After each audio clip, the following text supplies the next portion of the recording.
कसको भन्नुभयो भर्खर प्रिजमा भन्नुभएको थियो के भनेको कसको कुरा खास छैन साइडमा नयाँ मान्छे भएपछि गाह्रै हुन्छ क्वेसन सोध्नु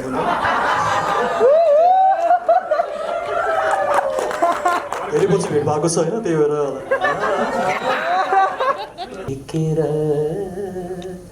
तिमीसँग त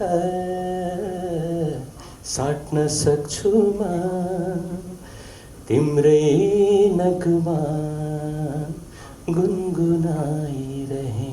एकदमै डाउन टु अर्थ, एकदमै जेन्युन मान्छे, एकदमै जस्तै अब सबैजनालाई रेस्पेक्ट गर्ने, एकदमै मनपर्छ। जानी जानी भएको छैन, अब आकाशकै गल्ती छैन। काट्नुपर्ने अवस्था अब छैन जस्तो लाग्छ। अब बाहिर आइसक्नु हो, समय सधैँभरि एउटै कहाँ हुन्छ होइन, समयअनुसार चल्नुपर्छ मान्छे। अब त्यो गहिराइमा डुब्नु अर्कोले धोका दिन थाल्नु भयो है तपाईँ। अस्ति एउटा गीत आयो, जब नयाँ मान्छेको बिजी हुन्छ त्यहाँ प्रायः भिडियोमा त्यस्तो देखिरहेको छ अल्छी होइन। कसको भन्नुभयो मैले चाहिँ भोलिको दिनको सुपरस्टारसँग मैले काम गर्ने मौका पाएँ भन्ने कुरा हो।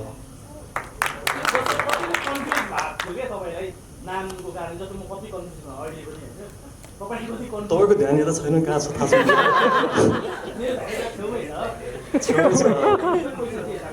कुन चाहिँ बेस्ट लाग्यो आइज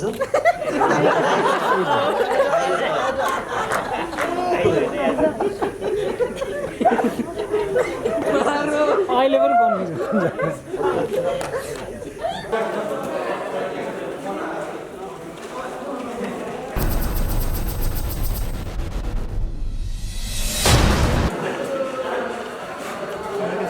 माइकल चाहिँ आइसक्नु भएको छ। माइकल दिपेनजी त अब कालिन्छ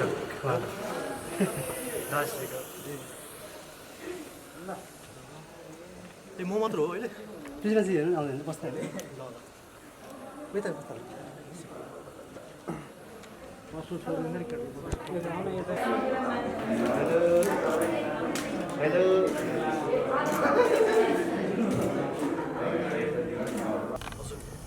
तपाईँलाई मार्नै पर्ने कि हस्पिटल भर्नै गर्न पर्ने कि तपाईँको हात काट्दिनै पर्ने, यो किन होला यस्तो? होइन अब कथाले मागेपछि त कलाकार मान्छे, कलाकारलाई चाहिँ डाइरेक्ट सरले जे भन्नुहुन्छ त्यही गर्नै पर्छ हामीले। सो कथाको अनुसार त्यही मागेको थियो र यसमा चाहिँ घाइते भएको अवस्था थियो। राम्रो देखेछ जस्तो लाग्छ मलाई यसमा। शिवदाईको गीतमा एक्टिङ गर्दाखेरि तपाईँले आफूले त्यो एकदमै डुबेर आफ्नो हातै काट्नु भएको थियो, त्यो पत्तीले जाने रियलमै होइन। यसमा केही काट्नु भएन नि? काटेको देखेछ र यसमा छैन जस्तो लाग्छ मलाई। काट्नुपर्ने अवस्था अब छैन जस्तो लाग्छ। अब बाहिर आइसक्नु हो, समय सधैँभरि एउटै कहाँ हुन्छ होइन, समयअनुसार चल्नुपर्छ मान्छे। अब त्यो गहिराइमा डुब्नु पर्ने आवश्यक छैन। भोलिको दिन के हुन्छ भन्ने कुरा आजको दिनमा छैन। आज समय राम्रो छ, राम्रै अनुसार चलिरहेको छ, यसमा जित बाजिरहेको छ। प्रिजमा र प्रिन्सीजीले पहिला सुरुमा गीत गर्दाखेरि चाहिँ मजाले डान्स गर्नुहुन्थ्यो होइन, दुईजनाको मजाले। अझै एक अर्कोले धोका दिन थाल्नु भयो है तपाईँ। अस्ति एउटा गीत आयो, एउटा श्रीमान अर्कोले बोयफ्रेन्ड बनाइरहनु भएको छ, यो किन तपाईँहरू अझै पुरै? यो चाहिँ यो आकाश सरले भन्नुभएको जस्तै कथाको माग हो।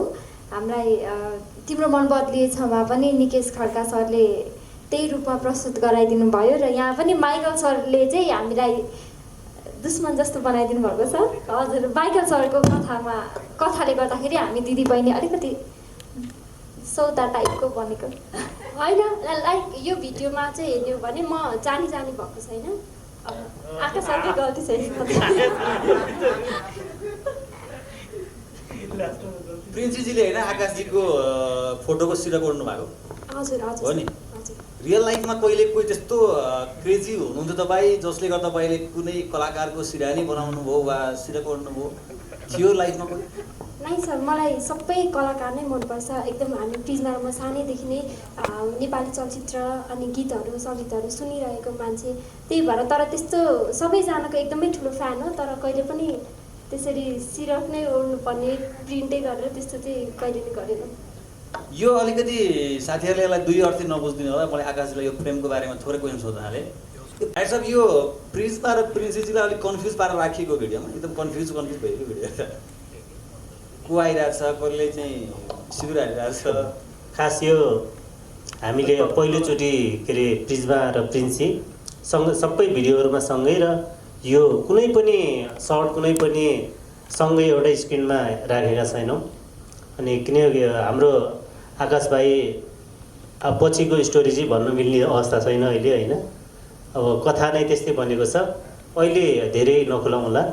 अनि मलाई खास भन्नुपर्दा यसमा चाहिँ हामीले एउटा डाइलगै तयार पारे वान टेक ओके आर्टिस्ट। त्यसैले पनि हाम्रो सुटिङ चाँडो भयो हो। यो 3 दिन जाने सेड्युल थियो र हामीले 2 दिनमा भ्यायौँ।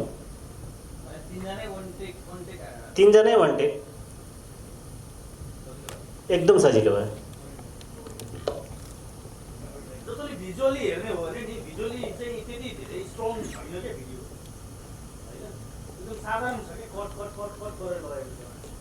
अनि जस्तो आकाशीको जुन गोली लागेको सर्ट पश्चातखेरि रिकभर भएको देखाएको छ, धेरै वर्ष अगाडि हेरेको जस्तो भिजुअल मिडियम देखिन्छ क्या।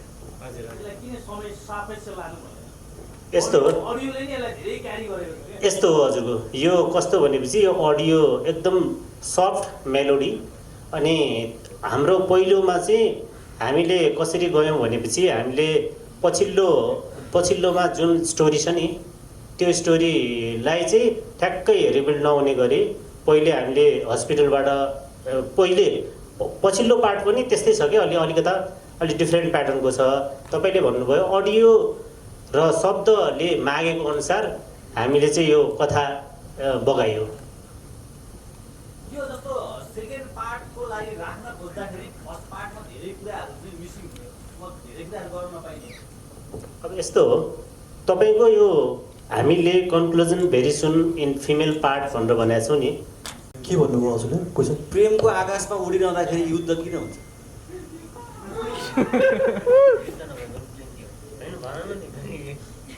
जब नयाँ मान्छेको बिजी हुन्छ त्यहाँ प्रायः भिडियोमा त्यस्तो देखिरहेको छ अझै होइन? तपाईँहरू एकदमै प्रेममा डुबिरहेको बेला कि मरिरहनु भएको छ कि अरूले उसिनिरहेको छ कि अर्कोले खोसिरहेछ टाइपको छैन। अब जे छ राम्रै छ होइन। अब त्यस्तो कुरामा पछि लागेर आफ्नो समय बर्बाद गर्नुहुन्न जस्तो लाग्छ मलाई चाहिँ। जे हुन्छ राम्रै हुन्छ होइन। सबै मान्छे खराब हुन्छ भन्ने छैन, तर समय खराब हुन्छ। समय खराब हो तर मान्छे चाहिँ गलत होइन होइन। त्यसले गर्दा कुनै पनि कुराहरू विगतमा घटेको घटनाहरूलाई हामीले दोष दिन मिल्दैन। जे थियो राम्रै थियो होइन। त्यो भएर पनि आगामी दिनहरूमा पनि सबै राम्रो हुन्छ जस्तो लाग्छ मलाई चाहिँ। खासमा उहाँको व्यक्तित्वको चर्चा गरिदिनु। मिडियामा धेरै प्रकारका आउँछन् कुराहरू होइन, खासमा तपाईँहरूको आँखाले देखेको आकाश चाहिँ कस्तो हो? योभन्दा अगाडि पनि हाम्रो गीतको सुटको दिन हाम्रो अब मिडियासँग हामीले इन्टरेक्ट गरेको थियौँ। त्यो बेला पनि हामीले भन्दै आइरहेको छौँ, एकदमै डाउन टु अर्थ, एकदमै जेन्युन मान्छे, एकदमै जस्तै अब सबैजनालाई रेस्पेक्ट गर्ने, एकदमै मनपर्छ। एक त पहिल्यैदेखि नै मन परेको, प्लस सँगै काम गर्दाखेरि चाहिँ एकदमै कम्फर्टेबल, लाइक केही कुरा कुनै सिनमा पनि यसो गरौँ भनेर चाहिँ दुईजना बिच कोअर्डिनेसन मिलाएर काम गर्ने टाइपको एकदमै नै राम्रो लाग्यो। एकदमै झन्डै कफी पेस्ट नै हो भनौँ होइन। उहाँसँगको हाम्रो पहिलो सहकार्य पनि भयो, एकदमै धेरै नै काम गर्न मन थियो, तर अब अरू कुरा जुर्नुपर्छ अरे, सायद यो गीतमा जुर्यो। त्यही भएर त्यसको लागि चाहिँ दिपक सिल्वा सरलाई धेरै धेरै थ्याङ्क यू भन्न चाहन्छु, हामी तिनजनाको जोडी जुराइदिनु भएकोमा। उहाँ अलिकति डर चाहिँ थियो, अब कहिले पनि भेट भएको थिएन, काम गरेको थिएनौँ, कस्तो हुनुहुन्छ भनेर चाहिँ थियो। तर एकदमै प्रिन्सीले भने जस्तै एकदमै धेरै डाउन टु अर्थ। उहाँ त जे भयो नि सिनियर आर्टिस्ट हो, अनि एकदमै सिनियर आर्टिस्ट भए पनि एकदमै धेरै डाउन टु अर्थ, लाइक जसलाई पनि रेस्पेक्ट गर्ने भनौँ, को आर्टिस्टलाई रेस्पेक्ट गर्ने, काममा एकदमै धेरै कम्फर्टेबल, यो गरौँ न सर भन्दा पनि ओके, अनि के गर्ने भनेर दुवैजना कोअर्डिनेट गरेर नै काम गर्थ्यो। त्यही भएर एकदमै नै सजिलो लाग्यो, खुसी पनि लाग्यो उहाँसँग काम गर्न पाउँदा। आकाशी जस्तो प्रिन्सिजीको होइन कि प्रिज्माजीको तपाईँले चाहिँ व्यक्तित्वको चर्चा गरिदिनुहोस्। कसको भन्नुभयो? प्रिन्सिजीको चाहिँ भर्खर प्रिजमा हुनुभएको थियो हजुर। सरी प्रिज्माजी के भनेको कसको कुरा खास एक्चुअली मैले प्रिन्सिजीकै भने साइडमा नयाँ मान्छे भएपछि गाह्रै हुन्छ क्वेसन सोध्नु। धेरै पछि भेट भएको छ होइन, त्यही भएर प्रिन्सिजीको व्यक्तित्वको चर्चा गरिदिनुहोस् न तपाईँले। उहाँलाई साथी राखेर प्रिज्माजीलाई साथी राखेर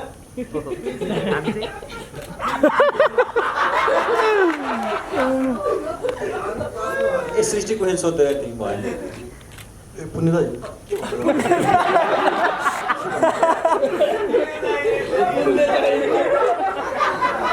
मैले बुझिनँ प्रश्न एकचोटि राम्रोसँग सोध्नुभयो हुन्थ्यो। प्रिन्सिजी हो हजुर। उहाँको व्यक्तित्वको चर्चा गरिदिनुहोस् न। कसलाई हेरेर उहाँलाई साथी राखेर साँच्चै राख्ने तर मेरो सौभाग्यको कुरा के भन्दाखेरि मैले चाहिँ जुन गीत गरिरहेको छु जोसँग सहकार्य गरेँ, मैले चाहिँ भोलिको दिनको सुपरस्टारसँग मैले काम गर्ने मौका पाएँ भन्ने कुरा हो। कन्फ्युज भएको थियो क्या तपाईँलाई नामको कारण, जस्तो म कति कन्फ्युज भयो अहिले पनि होइन। तपाईँ कति कन्फ्युज तपाईँको ध्यान यता छैन, कहाँ छ थाहा छैन। मेरो ध्यान छेउमै छ। छेउमै छ।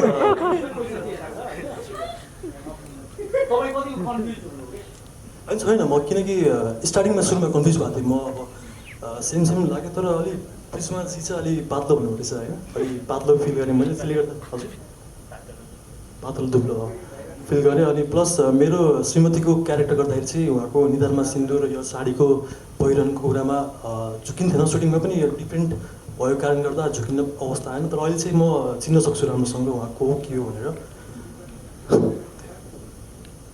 अब आकाशजी एकजनाको प्रेमी हुनुभयो, एकजनाको श्रीमान हुनुभयो होइन।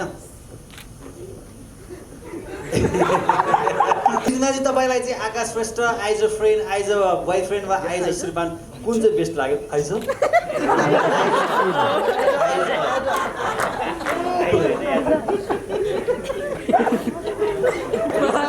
अहिले पनि कन्फ्युज पर्सनली त उहाँलाई हामीले त्यसरी चिनेको छैनौँ भनौँ होइन, पहिलो मात्र एउटा काम भएको छ। अब कथा अनुसार चाहिँ उहाँ अलिकति बेठिक श्रीमान हुन पुग्नुभयो होइन। अलिक रियलमा चाहिँ उहाँ कस्तो श्रीमान हुनुहुन्छ होला? अब रियलमा मैले त कसरी भन्ने भएको, श्रीमतीलाई मात्र थाहा हुन्छ त्यो त। के नै भयङ्कर थाहा हुन्छ।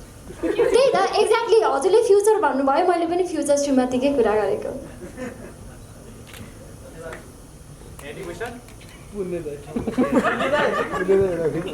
आकाशजीलाई चाहिँ यो अलिकति स्याड टाइपको, अलिकति डुबेर काहीँ अब मैले सुरुमा नि भन्थेँ नि एकदम योगान्त टाइपको अभिनय बढी रुचि लाग्छ कि एकदम रोमान्टिक टाइपको अभिनयहरू चाहिँ विशेष गरी भिडियोमा काम गर्न तपाईँलाई बढी रुचि लाग्छ? हुन त पहिलादेखि बाल्यकालदेखि नै मैले स्वरूप सरको गीतहरू सुन्दै आएको छु, जस्तै अब भोल गरेर त्यो मन यता जोडो भन्दिनँ, त्यस्तो टाइपको गीतहरू चाहिँ मलाई एकदमै मनपर्छ। र यसमा अभिनय गर्दा पनि एउटा हुन्छ नि, अब आफ्नो जीवनमा भोगेको कुराहरूलाई आफ्नो अभिनयमा राख्न मिल्छ र राखेको छु पनि। सो त्यस्तो खालको गीतलाई चाहिँ अब जस्तै यो तिम्रो डगमा पनि मलाई अभिनय गर्दा साह्रै नै मनदेखि एउटा मन लागेर नै काम गर्ने रहर लागेर पनि सजिलो पनि भयो। सो यस्तो टाइपको गीतहरू चाहिँ मलाई अलिक बढी चाहिँ रुचि लाग्छ। तपाईँले अस्ति फर्स्ट इन्टरभ्यूमा पनि स्वरूप दाईको गीतहरू चाहिँ म सुत्ने बेलामा प्रायः सुन्छु भन्नुभएको थियो होइन? तपाईँको गीत हिजो आज चेन्ज भएको छ कि त्यही सुनिरहनु भएको छ? मेरो त जबसम्म सास रहन्छ तबसम्म यस्तै गीत सुनिरहन्छु म, स्वरूप दाईकै स्वर सुनिरहन्छु म जबसम्म सास रहन्छ। स्वरूप सरको नजरमा चाहिँ आकाश कस्तो छ? प्रिन्सी र प्रिज्माले पनि भने जस्तो मैले कस्तो भने उसलाई फर्स्ट लुक देख्ने बित्तिकै एकदमै ऊ त अझ मलाई स्क्रिनमा भन्दा बाहिर अझ ह्यान्डसम लाग्यो क्या। अनि भेरी गुड लुकिङ, अनि यसो हेर्दाखेरि क्युट, अनि सबभन्दा चिज चाहिँ हुन्छ नि हामी पनि अब भनौँ न धेरै भयो नेपाली साङ्गीतिक क्षेत्रमा काम गर्न थाल्यो। कतिपय अब अहिले हामीले नभेटिरहेको नायक नायिकाहरू अथवा भनौँ न मोडलहरूलाई हामीले कहिलेकाहीँ भिडियो हुँदाखेरि भेट्न पाउँदाखेरि एटिट्युड अर्कै प्रकारको हुन्छ क्या अहिलेको पपुलर आर्ट मतलब मोडल अथवा नायक नायिकाको अर्कै प्रकारको देखेको थियो अघि बहिनीहरूले भने जस्तै एकदम डाउन टु अर्थ उसले सिधै आएर उसँग धेरै अगाडि परिचय भएको छ गरेर दाइ नमस्ते भनेर उसले यस्तो प्रकारले ऊ प्रस्तुत भयो कि मलाई एकदमै डाउन टु अर्थ लाग्यो जुन चाहिँ मैले त्यो हुन्छ नि यस्तो होला भन्ने चाहिँ मैले भनौँ इमेजिन गरेको थिइनँ अब पर्सनल्ली चाहिँ मलाई आकाश एकदमै मन पर्यो होइन किनभने उसको भनौँ न बोल्ने शैली अथवा प्रस्तुति भनौँ प्रस्तुत हुने आफूभन्दा अग्रज अगाडि पनि अनुजको अगाडि पनि र दुईजना बहिनीहरूको पनि यो फेरि अहिले अनुपले सोध्यो अब यो दुईवटा बहिनी कस्तो लाग्यो भनेर त्यो विजयले स्योर सोध्छ अहिले भनिहाल्छु म तिनजना है इनफ्याक्ट नै तिनजनालाई मैले पहिलोपटक देखेको तर मलाई लागेन कि पहिलोपटक देखिरहेको छु मैले पहिलादेखि नै काम गरिरहेको जस्तो किनभने तिनजना एकदमै एकले अर्कालाई कम्प्लिमेन्ट पनि गरिरहेछ भनिहाल्ने सम्मान पनि गरिरहेछ माया पनि गरिरहेछ त्यो हिसाबमा मलाई तिनजनाको काम पनि मन परेको छ र इन्डिभिजुअली व्यक्तित्व पनि एकदमै नै मलाई तिनजनै मन पर्यो र म चाहिँ जहिले पनि अझ अरू भिडियोहरू पनि मेरो भिडियोहरू उहाँहरूले खेलिदिनुहोस् अथवा मैले पनि पछि मेरो भिडियो बनाएँ भने म उहाँलाई अप्रोच गर्नेछु भन्ने प्रकारको मलाई लागेको छ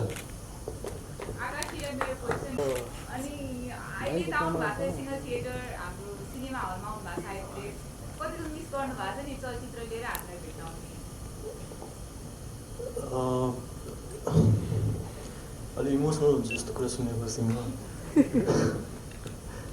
अब जुन काम जुन हामी अब कर्मथलोमा छौँ त्यसमा चाहिँ अब हजुर र हाम्रो सम्बन्ध भनेको नङ र मासु जस्तो हो नि त सो विदाउट नङ मासु त इन्कम्प्लिट छ जस्तो लाग्छ होइन त्यसले गर्दा पनि सो मिस हुन्छ अब हलमा जुन हामी फिल्म रिलिज हुँदाखेरि हामी अब हाम्रो भेट हुन्थ्यो र दर्शकहरूसँग हामी भेट हुन्थ्यो त्यो कुराहरू अब चाँडै नै राम्रो सिचुएसनमा आउँछ जस्तो लाग्छ चाँडै नै भगवानको कृपाले र त्यही पनि आज भिडियो रिलिजको कार्यक्रममा हामीले अब तपाईँहरू साथ भेट्न पाए त्यो पनि एउटा सौभाग्यको कुरा हो र त्यही हो अब चाँडै सबै कुरा माहौल ठिक होस् त्यही चाहन्छौँ हामी सबैजना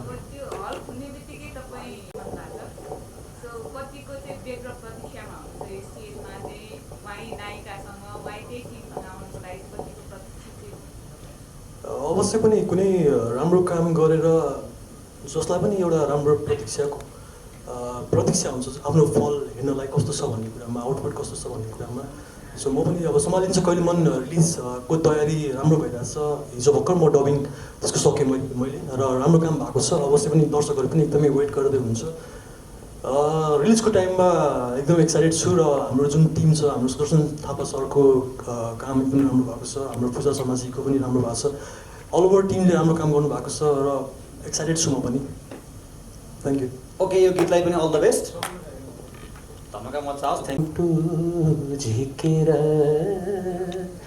तिमीसँग त साट्न सक्छु म तिम्रै नगमा गुनगुनाइरहे हर पल तिमीलाई मैले चाहिरहे